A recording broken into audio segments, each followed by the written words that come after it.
til den video. I dag skal vi lige lave min traktor her, fordi den har svært ved at starte. Så jeg har mistet gamle batteriet. Vi kan lige prøve at sætte batteriet til opladning. Jeg skulle lige tænke mig, det første jeg gør, det er at lige skrue lige batteriet af. Fordi at, så skal vi begynde at få sat det til opladning. Og det fleste, for eksempel sådan traktor, de har ikke godt af at holde stille i alt for lang tid. Det er mine, så nok lige går lidt. Det har de ikke godt af, bestemt ikke. Så det skal lige være ops på det sammen.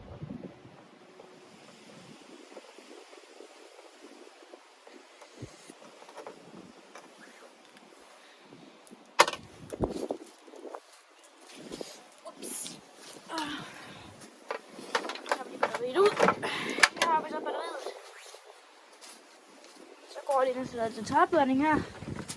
Altså, jeg har lige så en batterioplader lige her. Jeg kan lige vende jer nedad, så I kan se det. Der. Se, der har jeg en batterioplader. Nu sætter jeg lige sort her på.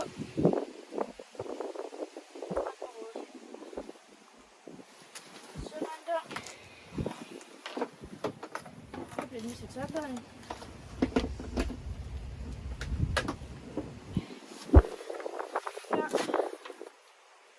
Den er helt nede på, ja, det var også men det der var gået helt tør. Det er ikke så godt.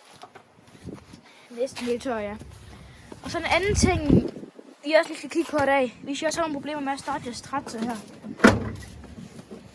Så med min, det er jo så en 7,5 hestes. Det er ikke lige den største motor, man kan få til, men den kører rigtig godt. Jeg tager lige forklappen med her, fordi så kan vi lige se på sagerne. Det er meget bedre, at vi kan tage forklappen med. Sådan der.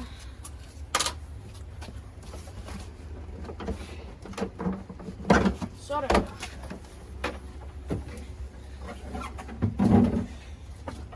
Så er forklappen jo af. Når man så forklappen så af, så kan I lige komme herover og se her. Kan I godt se. Her der sidder tændrødder jo. Det er de fleste af dem nok. Og så en tændrød, det kan godt blive slidt. Sådan der. Tændrød, det sidder så lige derinde. Kan I se det der? Jeg kan lige nå at spotte lidt af det. Jeg vil lige se, om jeg har noget nyt liggende. Hvis jeg ikke har det, så må jeg jo så se, om jeg kan rense det. Det kan man altid gøre med noget sæbepis. Så jeg går lige ind for at se, om jeg har noget nyt liggende. Lige nyt tænd. Jeg har heldigvis et nyt tændrød her liggende. Så det er jo godt nok, at vi lige har sådan et der liggende. Og jeg skal altid kunne skrue det i. Det går ikke, at det går skævt ind i. Se hvor meget du skruer den ind i. For hvis du næsten ikke engang kan dreje nogle på omgangen, så ja. Så skal du lige godt tage den ud igen, for så kan den gå skævt ind, og det må den helst ikke gøre. Prøv at spænde den. Og så den fast. Og så den på.